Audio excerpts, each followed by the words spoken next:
Hello, আজ আমরা চলুন বানাই কাবলি ছোলার পোলাও। এটি টেস্টিও হয় আর ভীষণ হেলদি খাবার জন্য। কাবলি ছোলার পোলাও বানানোর জন্য সবার আগে ছোলা ভিজিয়ে রাখতে হবে অনেকক্ষণের জন্য, প্রায় 6 ঘন্টা।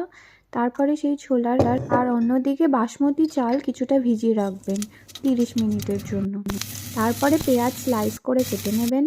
একদিকে ছোলাগুলোকে আপনি তেজপাতা গরম মশলা দিয়ে ফোটাতে শুরু করে দেবেন, জাস্ট বয়েল করা। আর তারপর অন্যদিকে মশলার প্রিপারেশান নিয়ে নেবেন। তার মধ্যে একটু ধনে গুঁড়ো, একটু জিরে গুঁড়ো, একটু চিকেন মশলা থাকলে চিকেন মশলা, একটু নুন হলুদ দিয়ে গুলিয়ে নেবেন। পেঁয়াজ টমেটো কড়াতে দিয়ে ভালো করে কষিয়ে স্ম্যাশি বানিয়ে নেবেন। তার মধ্যে একটু ফ্রেশ রসুন এবং আদার পেস্ট দিয়ে দেবেন। তার মধ্যে মশলা দিয়ে ভালো করে কষুন।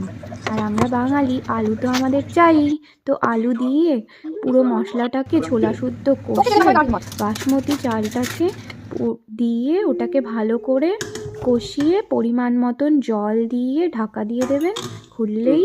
ঢাকা খুললেই রেডি।